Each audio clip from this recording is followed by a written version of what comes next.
ఆంధ్రజ్యోతికి సంబంధించి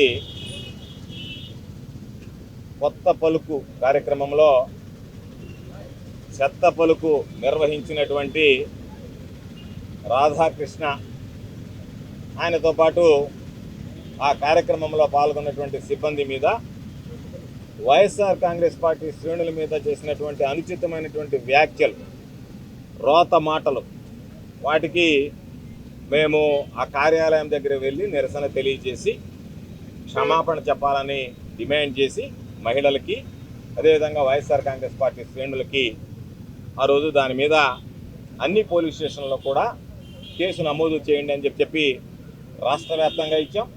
నెల్లూరు జిల్లాకు సంబంధించి కూడా ప్రతి నియోజకవర్గంలో పోలీస్ స్టేషన్లలో, ప్రతి నియోజకవర్గానికి సంబంధించినటువంటి పోలీస్ స్టేషన్లలో 9వ తేదీన కేసు పెట్టడం జరిగింది.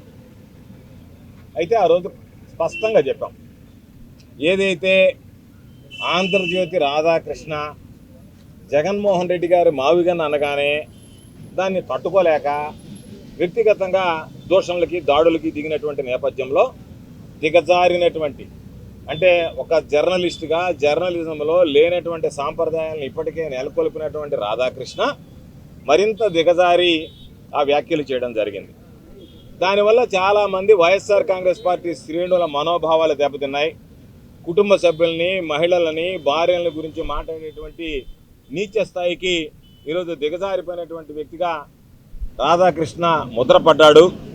దీనిని సమాజంలో ఉండేటువంటి ఇతరులు న్యూట్రల్గా ఉండేటువంటి వాళ్ళు కానీ, లేదా ఈరోజు ఉన్నటువంటి కూటమి ప్రభుత్వంలో ఉన్నటువంటి నాయకులు కానీ ఏసడించుకున్నటువంటి స్థితిలో దాని మీద చంద్రబాబు నాయుడు ఎవరు ఏమనుకున్నా సరే నాకు ఈ రోత మాటలు మాట్లాడేటువంటి బూతు రాధాకృష్ణ కావాలి అనేటువంటి నిర్ణయం తీసుకొని దాని మీద పోలీస్ స్టేషన్లకు వెళ్ళి కేసులు పెడితేనే ఆ రోజు కొంతమంది మేము ఎక్నాలజ్మెంట్స్ అడిగితే ప్రతిసారి చెప్తారు, ఎస్పీ గారు కానీ పోలీసుకు సంబంధించినటువంటి శాఖ కానీ మీరు నేరుగా వస్తే ఫ్రెండ్లీ పోలీసింగు నేరుగా తీసుకుంటామని చెప్పి ఫ్రెండ్లీ పోలీసింగ్ వైఎస్ఆర్ కాంగ్రెస్ పార్టీకి కనిపించడంలే.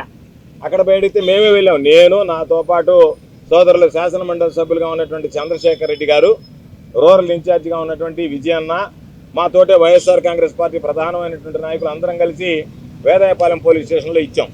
మీరు ఏమన్నా రసీదు ఇస్తారా అంటే లాయర్ ఒపీనియన్ తీసుకొని ఇస్తానన్నాడు. రసీదు లీగల్ ఒపీనియన్ అంటే వైఎస్ఆర్ కాంగ్రెస్ పార్టీ కేసు పెట్టినా సరే మేము రసీదులు ఇవ్వమని చెప్పి ఈరోజు వాళ్ళు భీష్మించుకొని ఆ రోజు కూర్చుంటే వ్యవహరిస్తే మేము వెళ్ళి అయ్యా ఈరోజు మేము అన్నిటికి ఇచ్చాం, మా దగ్గర ఆధారాలు ఉన్నాయి, ఒకవేళ మీరు రసీదులు ఇవ్వకపోయినా కూడా మేము ఇచ్చినటువంటి ఫోటోలు ఉన్నాయి, ఆ స్టేషన్లకు వెళ్ళి మేము ఇచ్చాము ఆ రోజు, ఇది ప్రధానమైనటువంటి పత్రికల్లో వచ్చింది కాబట్టి ఇది వాస్తవము, దీని మీద మీరు ఎంతవరకు విచారణ జరిపారో ఒకసారి మాట్లాడదామని చెప్పి వస్తే ఎస్పీ గారు అందుబాటులో లేరు, అడిషనల్ ఎస్పీ గారు లేరు, డిఎస్పీ గారు ఉంటే డిఎస్పీ గారికి ఇచ్చాం.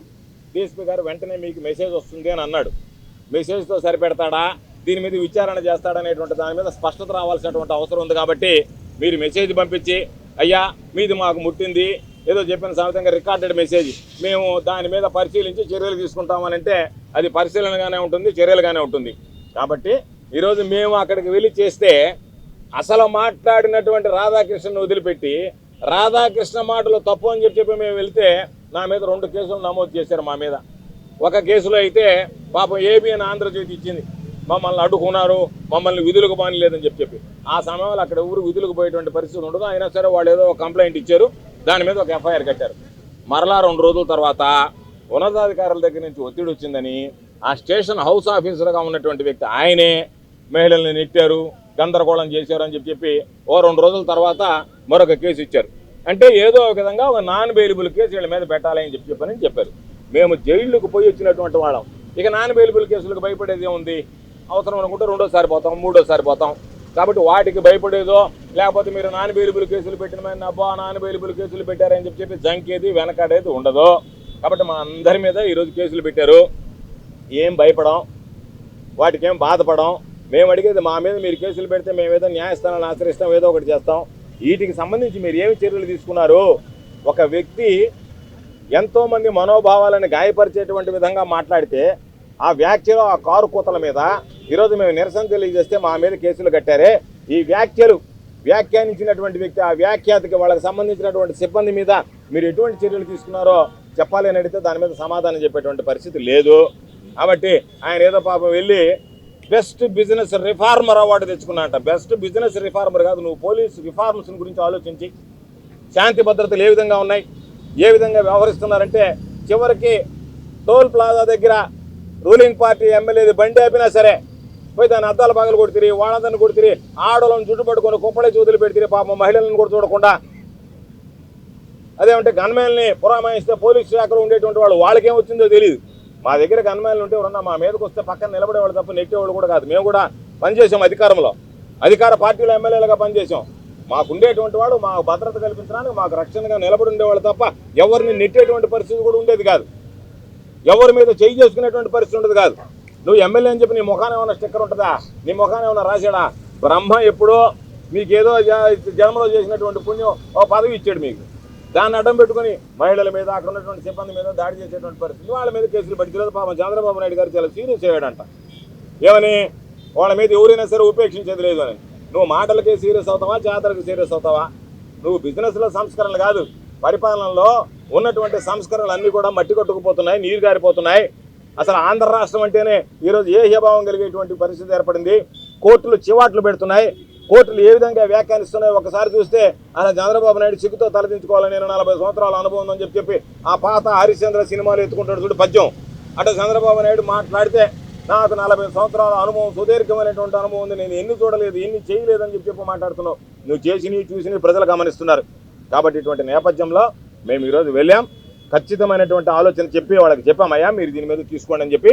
ఒకవేళ చంద్రబాబు మాటలకో పోలీసు ఉన్నతాధికారుల మాటలకో తలొగ్గి మేము ఇచ్చినటువంటి ఫిర్యాదుల మీద చర్యలు తీసుకోకపోతే ఖచ్చితంగా రాబోయేటువంటి రోజుల్లో న్యాయస్థానాన్ని ఆశ్రయించి న్యాయ పోరాటం చేస్తామని చెప్పి ఈ సందర్భంగా తెలియజేస్తూ, ప్రతి విషయంలో మాకు వెన్నంటి ఉండేటువంటి మా నాయకులు, మా కార్యకర్తలు, మా బలం, మా బలగం.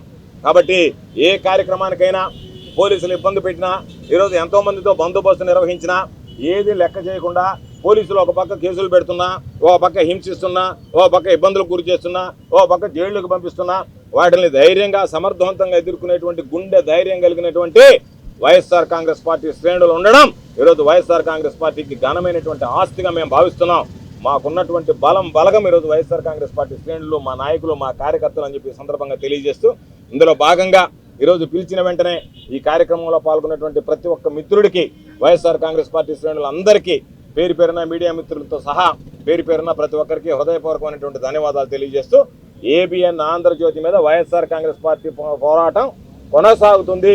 కాబట్టి మేము విడిచిపెట్టడం లేదు అని చెప్పి ఈ సందర్భంగా తెలియజేస్తాం.